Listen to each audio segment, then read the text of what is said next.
মানে এই চেক বলটা লাগানোর পর থেকে পানি আমার বাড়িতেছে, আশা করি আরও 1-2 বৃষ্টি। তো আসসালামু আলাইকুম ভিউয়ার্স, দেখতে পারতেছেন যে আমি একটা মোটরের কাজ করতেছি। এটি হলো একটা উপরে মোটর, কলের বোর্ডিংয়ে ছাড়া হয় আর কি, এটা কলম পাইপ বলা হয় এটাকে।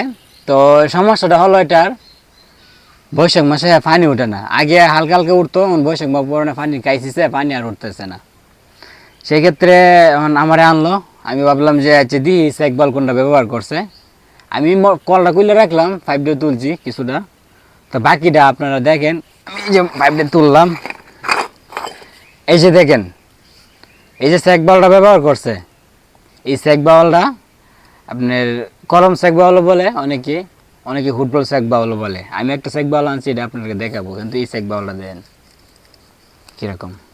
এই যে চেক বাউলটা, এটি ভিতরে স্প্রিং করা, এটা এই দিক দিয়ে খুলবে। এরকম একটা চেক বাউল আছে, এটাকে বলে লাইন চেক বাউল। এই চেক বাউলটার ভিতরে স্প্রিংটা তাই, স্প্রিংটা যদি তাই আপনার নিচে ব্যবহার করেন, সেক্ষেত্রে ওই কি মোটরটা স্প্রিং দিয়ে ফায়ার করে, মানে মোটরের যে শক্তিটা আছে, শক্তিটা ফায়ার করে স্প্রিং দিয়ে আপনার পানিটা বার করানো লাগে।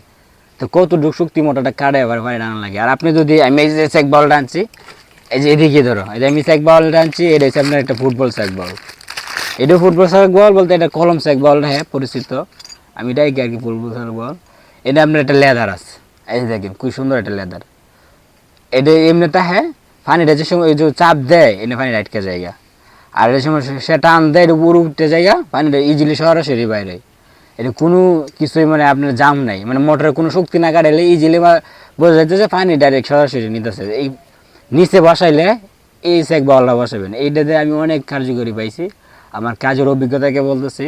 এই চেক বাউলটা অনেক ভালো, যারা নিচে বসাবেন, যারা বলেন যে পানি কম পায়। আর অনেক সময় দেখা যায় কি মোটর দূরে হিট বওয়া, এটিও অনেক বিভিন্ন ধরনের সমস্যা হয়। মোটর আবার দূরে বওয়া যায়, মোটর অনুযায়ী এটা একটা হিসাব নিকাশ করে মোটরটা বওয়াইতে। তো আমরা চেক বলটা লাগাই দিই যে মোটর কীরকম পানি দেয়, পরবর্তী আপনাদেরকে আসছি বন্ধুরা।